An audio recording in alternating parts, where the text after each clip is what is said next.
말씀 보겠습니다. 누가복음 23장 13절로 25절까지 말씀입니다. 신약성경 137페이지에 있습니다. 누가복음 23장 13절로 25절까지 말씀요. 한 절씩 교독하시고 마지막 절 합독합니다. 빌라도가 대제사장들과 관리들과 백성을 불러 모으고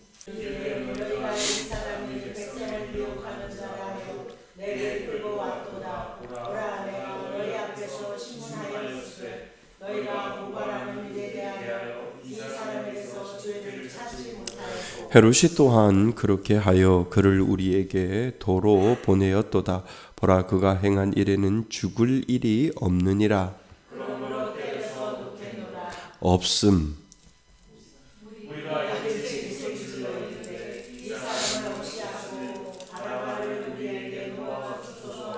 이 바나바는 성중에서 일어난 밀란과 살인으로 말미암아 옥에 갇힌 자러라. 그들은 소리질러 이르되 그를 십자가에 못 박게 하소서, 십자가에 못 박게 하소서 하는지라.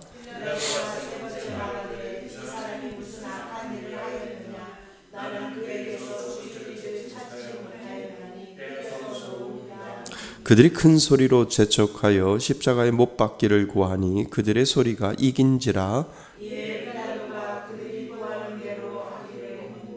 함께 읽겠습니다. 그들이 요구하는 자 곧 밀란과 살인으로 말미암아 옥에 갇힌 자를 놓아주고 예수는 넘겨주어 그들의 뜻대로 하게 하니라. 아멘. 할렐루야. 예, 우리 누가복음 23장 13절에서 25절까지 말씀을 가지고요. 하이델베르그 요리문답 38번째 시간을 갖습니다. 오늘 주제는 그겁니다.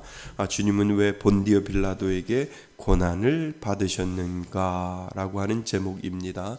그래서 오늘 이 시간에 우리가 본디오 빌라도에 대해서 우리가 생각을 해보셔야 됩니다. 사도신경의 사도들의 고백들 중에, 우리들의 신앙의 고백 중에 왜 빌라도가 매번 나오는지, 그리고 이 빌라도는 매번 죽일 사람으로 나오는지, 우리가 사도신경을 고백하면서 이 빌라도를 빼먹지 아니하고 이 빌라도를 고백하는 이유가 있다는 거죠.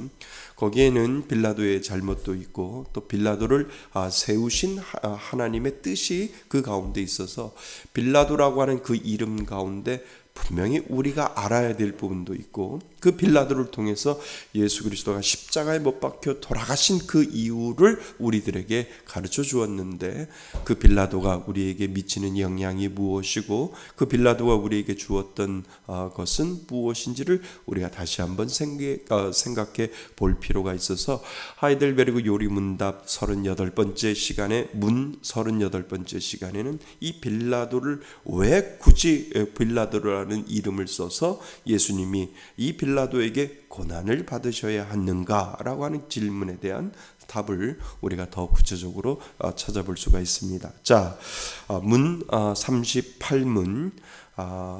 그분은 왜 재판장 본디오 빌라도 아래에서 고난을 받으셨습니까? 시작.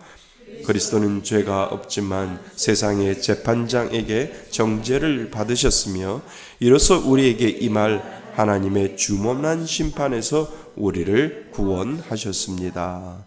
아멘. 그러니까요, 빌라도를 언급한 이유는 목적은 하나예요. 구원이에요. 우리를 구원하기 위해서 빌라도를 언급하셨다는 거죠. 빌라도가 아니면 안 되겠다라고 하나님이 생각을 하셔서 그 당시에 빌라도를 세워서 그 빌라도를 통해서 우리들에게 완전한 구원의 은혜를 주시기 위하여 빌라도를 세운 목적은 그것은 결국은 우리 믿는 자들을 구원하시기 위한 하나님의 계획 가운데 있음을 우리들에게 가르쳐주고 있다는 거죠. 자, 하나하나 생각해 봅니다. 사도신경을 고백하다 보면 늘 나오는 이름이 있습니다. 본디오 빌라도입니다. 그 이름은 본디오 빌라도입니다. 본디오 빌라도에게 고난을 받으신 사실이 왜 그렇게 중요할까요?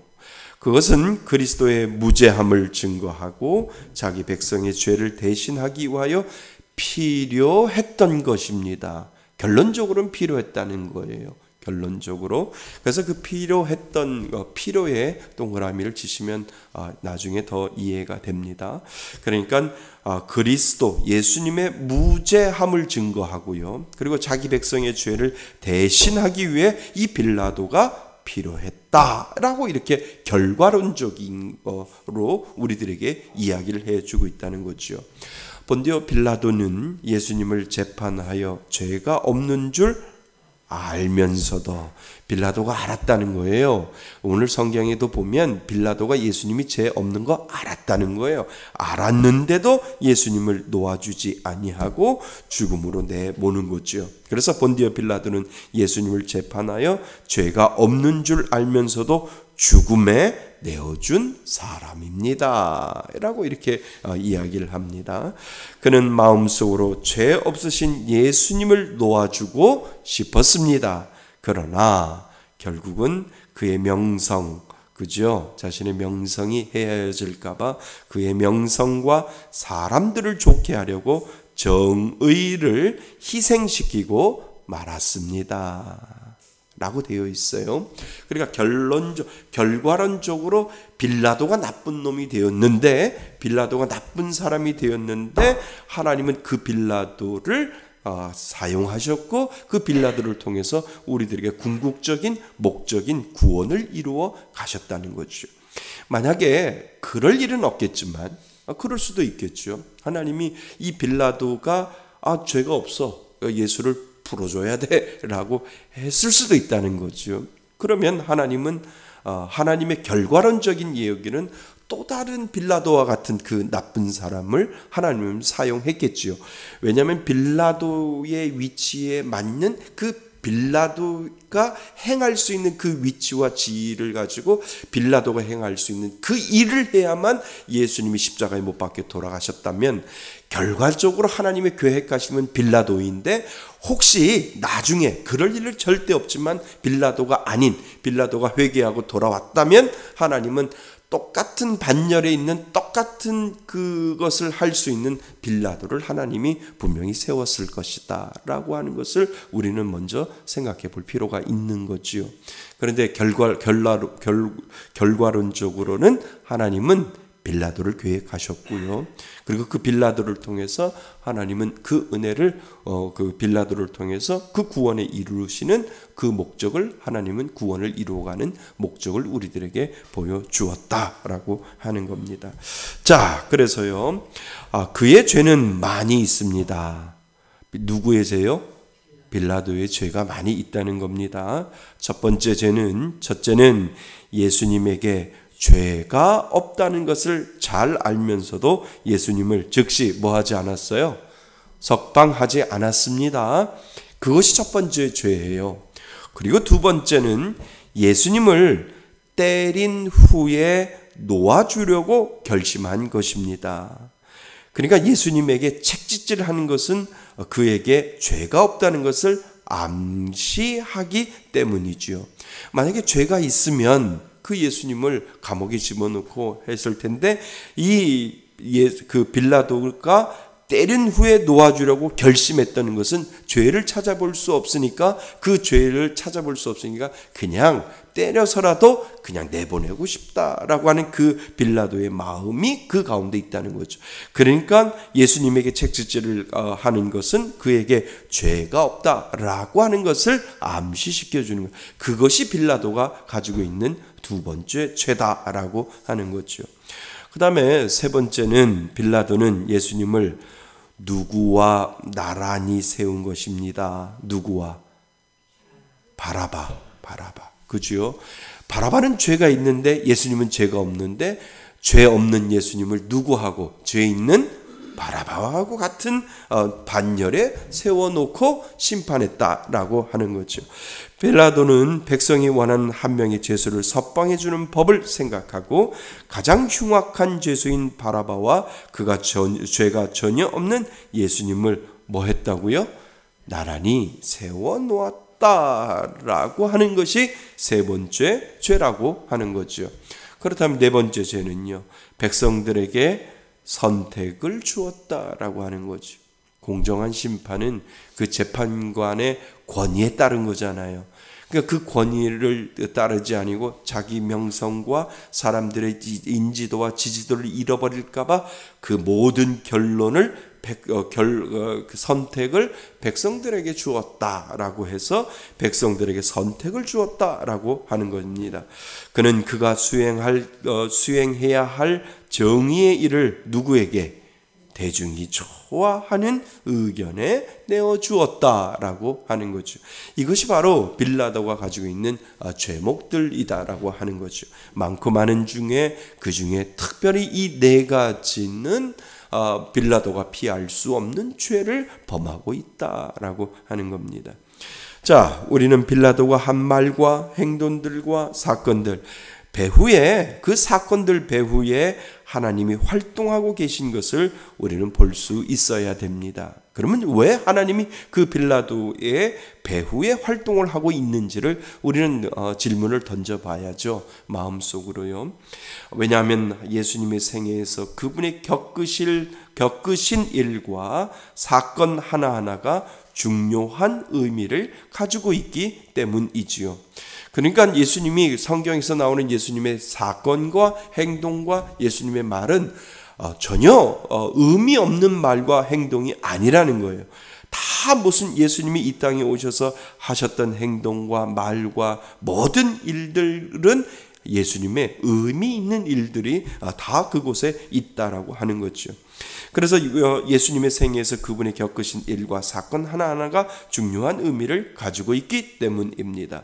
그래서 빌라도의 재판을 받게 된 이 모든 것은 하나님의 뭐와 작정과 프로그램 안에 있었던 것입니다. 그러니까 우리가 오해할 수 있는 건 뭐냐면 이건 결과론적이에요.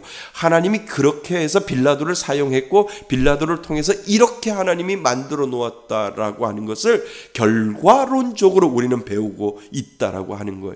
그러니까 하나님이 빌라도 외에 다른 사람을 사용할 수도 있는데 결국은 하나님이 빌라도를 사용하셨고 그 결과를 우리들에게, 오늘을 사는 우리들에게 보여주셨다라고 해서 빌라도가 나쁜 사람이 된 거죠. 그래서 이것을 우리가 오해하면 안 됩니다. 결과론적으로 하나님은 빌라도를 계획하셨고 그 빌라도가 없으면 안 될 정도로 하나님은 그 방법을 만들어 놓으셨고 빌라도를 통해서 예수님이 십자가에 못 박혀 돌아가실 수밖에 없는 그 사건을 하나님은 결과론적으로 만들어 놓으셨다라고 하는 것을 우리들에게 가르쳐주고 있다는 겁니다. 그래서 빌라도의 재판을 받게 된 이 모든 것은 하나님의 작정과 프로그램 안에 있었던 것입니다. 그의 아들이 아버지께서 정하신 때에 정하신 방법대로 고난을 받고 죽어야 되도록 미리 정하신 것을 알아야 합니다. 그지요? 그래서 우연히 이루어진 것은 뭐예요? 하나도 없습니다. 하나님의 계획하심 가운데 분명히 있다라고 하는 거예요. 그러니까 이거를 제가 방금도 말씀드렸듯이 결과론적이에요. 그러니까 예를 들어서 이렇게 할 수도 있는 거죠. 빌라도를 통해서 예수님을 십자가에 못 박을 수도 있었는데 빌라도가 그 길을 피하고 다른 사람이 제2의 빌라도가 예수님을 십자가에 못 박았다라고 하면 그것도 하나님이 그 계획하심의 결과론적인 사건을 오늘을 사는 우리들에게 보여주었다라고 하는 거예요. 그런데 빌라도가 예수님을 십자가에 못 박혀 죽도록 만들어 놓은 것은 하나님의 계획하심에 되어졌다라고 하는 그 결과론적인 사실을 우리 애가 지금 배우게 되는 거죠. 그래서 하나님은 빌라도를 다 처음부터 계획하시고 처음부터 하나님이 빌라도를 작정하시고 예수님을 십자가에 못 박혀 돌아가시게끔 그 빌라도를 하나님이 계획하시고 작정하시고 만들어 놓으셨구나라고 하는 그 결과를 오늘 우리가 배우게 되는 거죠. 그래서 빌라도이구나라고 우리가 이야기를 하게 되는 겁니다. 그러니까 오해하시면 안 돼요. 하나님의 계획하심과 작정하심은 빌라도였어요. 그러니까 그 빌라도가 우리들에게 그 예수님을 십자가에 못 박혀 돌아가게 하심으로 말미암아 오늘 우리가 그 하나님의 작정을, 하나님이 작정을 이렇게 하셨구나라고 하는 것을 우리가 알게 되는 거죠. 그죠? 그러니까 결과론적인 사건을 우리는 배우게 되는 겁니다. 그러니까 이거하고 똑같아요. 하나님이, 우리가 결과론적으로 하나님이 가룟 유다를 예수님을 팔도록 가룟 유다를 하나님이 만들어 놓으셨구나. 가룟 유다가 아니면 예수님을 팔 수 없도록 하나님이 그렇게 계획하셨고 그렇게 만들어 놓으셨구나라고 하나님이 그 모든 작정 그대로 그 가룟 유다가 예수님을 은 30에 팔고 그리고 나서 예수님을 십자가에 못 박도록 내어드리는 배반자, 제자 가룟 유다가 되었다라고 하는 그 사건에 대한 결론을 우리가 지금 공부하면서 얻게 되는 거죠. 그런데 성경에 가룟 유다가 아니라 베드로라면, 그런 일은 전혀 없겠지만 예를 들어서 베드로라면, 가룟 유다를 하나님이 선택하셨는데 가룟 유다가 회개하고 돌아오고 그 옆에 있던 베드로가 예수님을 그 재판장에게 내어주었더라라고 하는 그 사실을, 오늘 그런 일은 없어요. 절대 없어요. 그런데 성경에 그렇게 나온다면 우리는 결과론적으로 가룟 유다는 회개했고 베드로가 닭 울기 전에 예수님을 십자가에 내어주었구나라고 하는 그 사실을 결과론적으로 우리가 배우게 되는 거죠. 그렇지만 전혀 그런 일은 없잖아요. 하나님은 예수 그리스도를 팔 수밖에 없는 자를 가룟 유다로 선택하시고 그 가룟 유다를 통해서 결과론적으로 그 가룟 유다를 통해서 예수님을 팔 수 있도록 하나님이 만들어 하나님이 계획하시고 하나님이 작정하셨던 그 일들이 오늘을 사는 우리들에게 결과론적으로 우리들에게 다가오는 거예요. 그래서 가룟 유다가 나쁜 사람이 되는 거고, 그리고 빌라도가 정말 나쁜 사람이 될 수밖에 없는 그 결과론적인 그 내용을 오늘 우리는 공부하게 되는 거죠. 그리고 나서 우리의 고백이 무엇이냐면, 이 모든 처음과 끝은 누구의 계획하시며 하나님의 계획하시며 하나님의 작정하시며 하나님의 만들어 놓으신 하나님의 그 계획하심 가운데 모든 것들이 있구나라고 하는 그 결과를 우리가 오늘 얻게 되는 거죠. 그래서 빌라도일 수밖에 없고 그래서 가룟 유다일 수밖에 없구나라고 하는 그 사실을 우리가 알게 되는 거죠. 아멘. 그러니까 우리의 결과로는 구원입니다. 아멘. 아멘 하셔야 돼요. 왜요? 우리는 이미 하나님의 그 계획 속에 하나님이 나를 작정하시고 하나님이 나를 부르시고 하나님의 자녀로 만들어 놓으셨고, 그리고 우리에게 구원의 은혜를 주시려고 하나님은 계획하시고 그 계획을 이루어 가시고 결론적으로 그 계획을 완성하실 그분은 바로 하나님이시다라고 하는 거죠. 그러니까 우리가 나중에 천국에 갔을 때 이미 하나님께서 모든 그 계획 가운데 여러분들을 구원의 반열로 만들어 놓으시기 위하여 말씀의 숲교회가 있을 것이고, 그 가운데 여러분들이 만든 믿음의 공동체가 있을 것이고, 그 가운데 모든 사람들이 그 구원을 이루어 갈 수 있는 모든 재료 가운데 다 포함되어 있다라고 하는 거예요. 그러니까 장로님이 구원의 완성을 이루기 위하여 제가 있는 거예요. 그리고 신권사님이 있고 권사님들이 있고 집사님들이 있고 다 있는 거예요. 그리고 반대로 제가 구원을 완성하기 위하여 장로님이 저를 위해서 있는 거예요. 권사님이 저를 위해서 있는 거고 사모님이 있는 거고 집사님이 있는 거예요.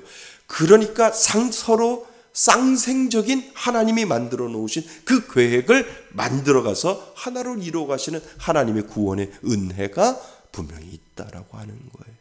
믿으세요? 그래서 믿음이라고 하는 공동체가 여기에서 나오는 거예요.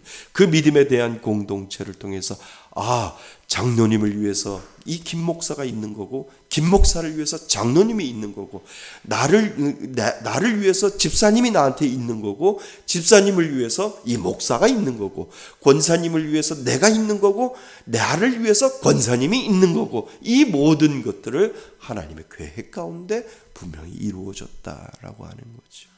믿으세요? 이게 은혜인 줄 믿습니다. 그래서 우리는 구원을 이루어가는 하나님의 귀한 존귀한 자녀다라고 하는 사실을 여러분이 잊지 말기를 바랍니다. 그래서 로마 제국이 임명한 유대 총독이요 재판장인 본디오 빌라도만이 유대 땅에서 무엇을 선고할 수 있어요? 사형을 선고하고 집행할 수 있습니다. 그러니까 빌라도가 될 수밖에 없는 사실을 우리들에게 가르쳐 주는 거예요. 결과론적으로. 그러니까 우연히 이루어진 것은 하나도 없고, 로마 제국이 임명한 유대 총독이요 재판장인 본디오 빌라도만이 유대 땅에서 무엇을 집행해요? 사형 선고를 할 수 있고 사형을 집행할 수 있었습니다. 이런 권리를 가진 재판장 빌라도 역시 하나님의 작정 안에 있다라고 우리가 결론적으로 우리가 알게 되는 거죠. 예수님께서 가장 수치스럽고 고통스러운 사형 방법인 십자가에 못 박혀 죽으셔야 하는 것이 하나님의 작정이었기 때문에 그 작정을 수행할 사람은 누구밖에 없다고요? 빌라도밖에 없었다라고 하는 것을 우리가 결론적으로 알게 되는 거죠.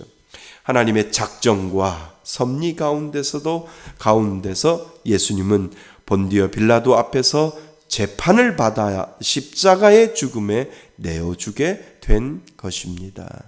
그러니까 그 당시에 사형을 집행할 수 있는 자는 빌라도밖에 없으니까 빌라도 법정으로 간 거고, 결론적으로 그 빌라도가 예수님을 십자가에 내어놓을 수밖에 없는 그 사실을 우리들에게 지금 가르쳐주고 있다라고 하는 거죠. 자, 그래서 하나님이 왜 꼭 이렇게 해야만 하셨을까요? 예수님이 갑자기 암살을 당해도 안 되고, 그지요? 예수님이 그냥 누군가를 지나가다가 누군가에게 예수의 도를 전하는 저 예수를 죽이면 되겠다 그래서 그냥 예수님을 암살시킬 수도 있잖아요. 그렇지 않나요? 암살시킬 수도 있잖아요. 그런데 예수님이 갑자기 암살을 당해서도 안 되는 거예요. 왜요? 하나님의 그 계획 가운데에서는. 그지요? 재판을 받아야 하고요. 죄가 없으신데 뭐를 받아야 되고요? 정죄를 받아야 되고요. 그리고 죄가 없으신 분이 수치스러움을 당하셔야 되고요. 그리고 십자가라고 통해서 고통스러운 사형을 받으셔야만 했을까요? 그것은 죄인인 우리를 위해서 그렇다는 거예요. 그냥 예수님이 암살당할 수도 있었는데 하나님의 계획 가운데 암살로 끝나면 아무 소용이 없는 거예요. 그러니까 하나님은 이 빌라도를 통해서 재판을 받게 하고, 죄가 없으신 분을 정죄 있다라고 죄 있다라고 이야기하고, 그리고 십자가에 완전히 발가벗겨서 십자가에 못을 박아야 수치스럽게 만들어야 하고, 그 다음에 뭐예요? 고통스러운 사형을 받으시도록 하나님께서 계획해 놓으셨다라고 하는 그 결론적인 내용을 우리는 알게 됩니다. 그래서 그것은 죄인인 누구를 위해서요? 우리를 위해서입니다. 우리는 하나님의 심판대 앞에 서서 그렇게 뭐 받기 때문에요? 정죄받기 때문에 그렇다는 거예요.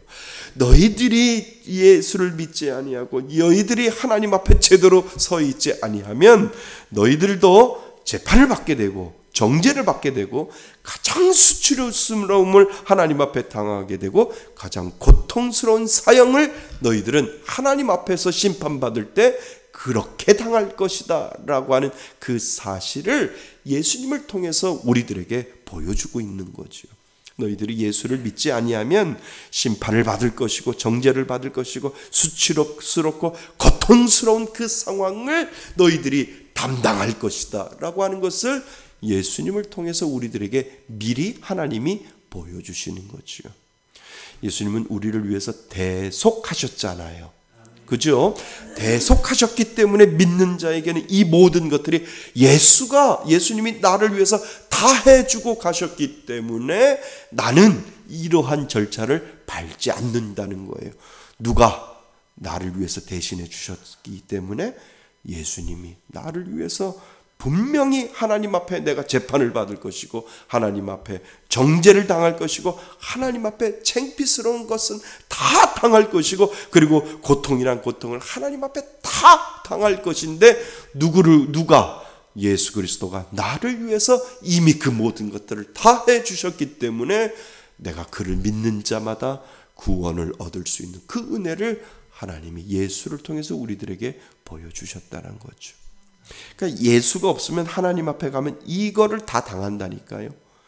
예수가 없이 이 땅에 아무리 잘 살아도 예수 없이 가면 심판을 받고 죄를 추궁당하고 그리고 수치스러운 수치는 다 당하고 그리고 고통이란 고통은 다 하나님 앞에 당할 것이다 라고 하는 그 사실을 예수님의 십자가에 못 박혀 돌아가시면서 우리에게 미리 보여주시고 계신다는 거죠. 그러니까 예수가 없는 사람이 가장 불쌍한 거지요. 하나님이 그러니까 그런 얘기 하잖아요. 필름 다 돌려주신다고. 너희들이 죄가 얼마나 적은지 가장 수치스러운 장면들을 하나님은 하나님이 심판대 앞에 섰을 때 다 보여주신다는 거예요. 네가 죄를 통해서 당해야 할 네 수치를 내가 다 보여줄게. 네가 80년을 살던 90년을 살았던 그 모든 죄들을 내가 다 영상으로 찍어 놓았는데 그냥 말 없이 영상으로 내가 너에게 보여줄게. 너 몇 월 며칠 날 뭐 했지? 몇 월 며칠 날 뭐 했지가 아니라 그냥 영상으로 너 거기 앉아봐. 내가 다 보여줄게 라고 하나님이 하면서 그 수치스러운 모든 장면들을 하나님이 보여주신다라고 하는 거죠. 그리고 그것을 고통스럽게 하고 결국은 예수가 없는 너는 결국은 사형이다 라고 하나님이 그렇게 말씀해 주신다라고 하는 거죠. 자, 그래서 우리는 하나님의 심판대 앞에 서서 그렇게 정죄를 받기 때문입니다. 재판받고 정죄되어 가장 수치롭고 고통스러움을 당하며 죄악의 영벌에 처해지기 때문입니다. 예수가 없는 자들요, 그죠? 이런 비참하고 절망적인 죄인들을 대신하여 죄 없으신 하나님의 아들 예수님이 죄값을 치르셨습니다. 누구를 위해? 나를 위해. 너희들이 하나님 앞에 예수가 없는 자들이 당할 그 모든 것들을 예수를 믿는 자들에게는 이미 예수님이 다 당하셨다라고 하는 것을 가르쳐주고 있는 거죠. 그렇게 함으로 예수님께서 우리가 하나님의 심판대 앞에 섰을 때 우리를 위하여 변호하실 것입니다. 자, 이게 은혜라는 거예요. 이게 은혜라는 거예요. 예수님이 나를 위해서, 누구를 위해서? 우리를 위해서, 믿는 우리를 위해서 변호사가 되어서 하나님 앞에 중재 역할을 해주신, 중보자 역할을 예수님이 해주신다는 거죠. 보세요. 하나님이 이렇게 이야기하시는 거예요. 예수님이 하나님 앞에 이렇게 이야기하는 거죠. 거룩하신 아버지, 내가 이들을 대신하여 정죄와 사형을 받지 않았습니까? 나의 대속을 믿고 나를 구주로 영접하여 나에게 순종하는 이들을 뭐 하시고? 용서하시고 받아 주옵소서. 이게 은혜라는 거예요. 이게 은혜입니다. 이게 은혜라는 거예요. 그러니까 거룩하신 아버지, 이가 분명히 죄가 있지만 내가 이를 위해서 내가 정죄를 받고 내가 수치를 당하고 내가 십자가에서 고통을 당하고 내가 이를 위해서 죽었지 않았습니까? 그러니까 하나님, 나를 봐서라도 이를 살려 주옵소서. 나를 위해서 수치를 당했던 이것들을 그가 믿음으로 믿고 나를 끝까지 이 땅을 살아갈 때 나를 믿고 따라왔으니까 하나님, 내가 이미 대신하여 죽었으니 이를 용서하여 주옵소서라고 하는 예수님의 간구가 그 가운데 있다라고 하는 거죠. 우리는 그 간구를 받은 자입니다.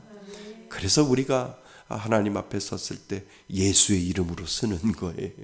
나의 중보자 되신 그 예수의 이름으로 내가 설 수밖에 없는 이유는 무엇이냐면 예수님이 나를 위해서 변호해 주시는 거예요. 거룩하신 아버지, 내가 이들을 대신하여 정죄와 사형을 받지 않았습니까? 나의 대속을 믿고 나를 구주로 영접하여 나에게 순종하는 이들을 용서하시고 받아 주옵소서라고 하나님 앞에 선언해 놓는다라고 하는 거죠.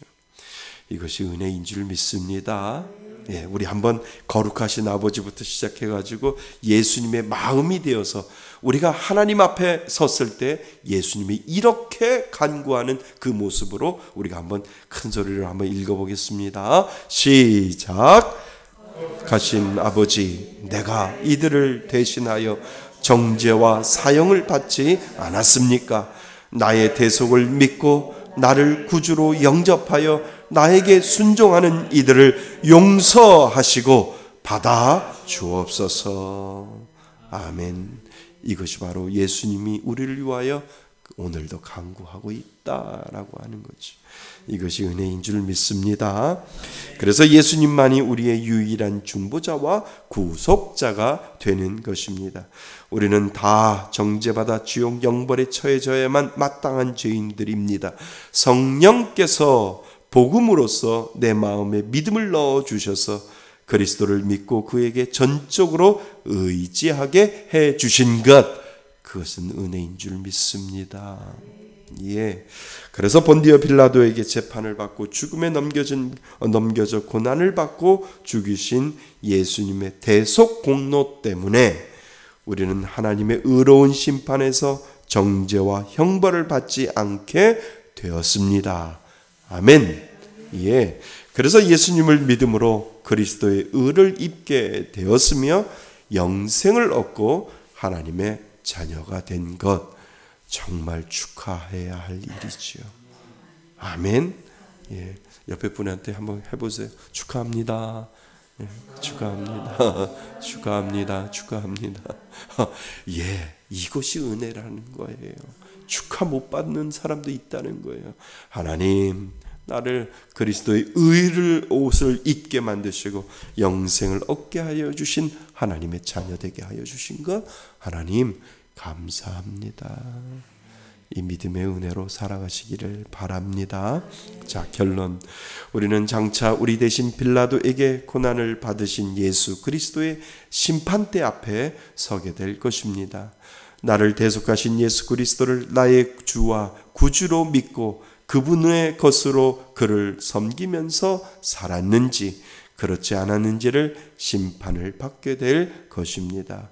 우리는 예수 그리스도를 어떻게 알고 생각하고 상대하여 살고 있는지를 늘 우리들 마음 가운데 기억하실 수 있기를 바랍니다. 예수님이 나를 위해서 예수님 하나님 앞에 그렇게 대변해 주시고 변호해 주실 수 있다라고 하는 그것이 바로 은혜인 줄 믿습니다. 우리는 그러한 존재가 되었기 때문에 예수님이 나의 든든한 백그라운드가 되고 나의 든든한 예수님의 백이 된다라고 하는 사실을 오늘 기억하실 수 있기를 바랍니다. 힘들어도 예수님이 뒤에서 나의 등 뒤에서 말없이 나를 밀어주시는 분, 그분이 바로 저와 여러분들의 예수님인 줄 믿습니다. 그 은혜로 늘 승리하시면서 살아가시는 저와 여러분이 되시기를 주님의 이름으로 축원드립니다.